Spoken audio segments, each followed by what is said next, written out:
Cricket ഇതിഹാസം സുനിൽ ഗവാസ്കറുടെ കളിക്കൂട്ടുകാരൻ ചേർത്തല നടക്കൽ വീട്ടിൽ Deepak Abraham ഓർമ്മയായി. ചേർത്തലക്കാർക്ക് ക്രിക്കറ്റ് കളി പരിചയപ്പെടുത്തിയവരിൽ പ്രമുഖനാണ് ദീപൻ എന്ന് വിളിക്കുന്ന ദീപക് എബ്രഹാം. ചേർത്തലക്കാരെ ക്രിക്കറ്റ് കളി പഠിപ്പിച്ച ദീപക് എബ്രഹാം വിടവാങ്ങി. മുനിസിപ്പൽ 28-ാം വാർഡിൽ നടക്കൽ ദീപക് എബ്രഹാം എന്ന നാട്ടുകാരുടെ ദീപൻ 1970-കളുടെ അവസാനമാണ് ചേർത്തലയിൽ ക്രിക്കറ്റ് കളി തുടങ്ങിയത്. വീടിന് കിഴക്ക് ഭാഗത്ത് കായലോരം പ്രദേശത്ത് പൂഴിയിട്ട് ഉറപ്പിച്ച പിച്ചിലെ ക്രിക്കറ്റ് കളി കണ്ടവർക്കെല്ലാം അന്ന് അപരിചിതമായിരുന്നു. റോവേഴ്സ് ക്ലബ്ബ് എന്ന ഒരു ടീമിനെ പോലും ദീപൻ പരിശീലിപ്പിച്ചെടുത്തു. ദീപൻ്റെ സ്കൂൾ കോളേജ് ജീവിതം ബോംബെയിലായിരുന്നു. പിതാവ് എബ്രഹാമിന് ബോംബെയിലായിരുന്നു ജോലി. അവിടെ വച്ചാണ് ക്രിക്കറ്റ് പഠിച്ചത്.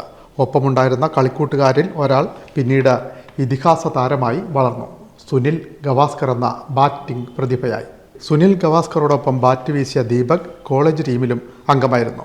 നാട്ടിൽ തിരികെ എത്തി മുട്ടത്തുപള്ളിക്ക് കിഴക്കുവശം വെള്ളി വ്യാപാരം തുടങ്ങിയ ദീപൻ റേഡിയോയിലെ ടെസ്റ്റ് ക്രിക്കറ്റ് ദൃക്സാക്ഷി വിവരണം ഇടവേള നൽകാതെ കേൾക്കുമായിരുന്നു.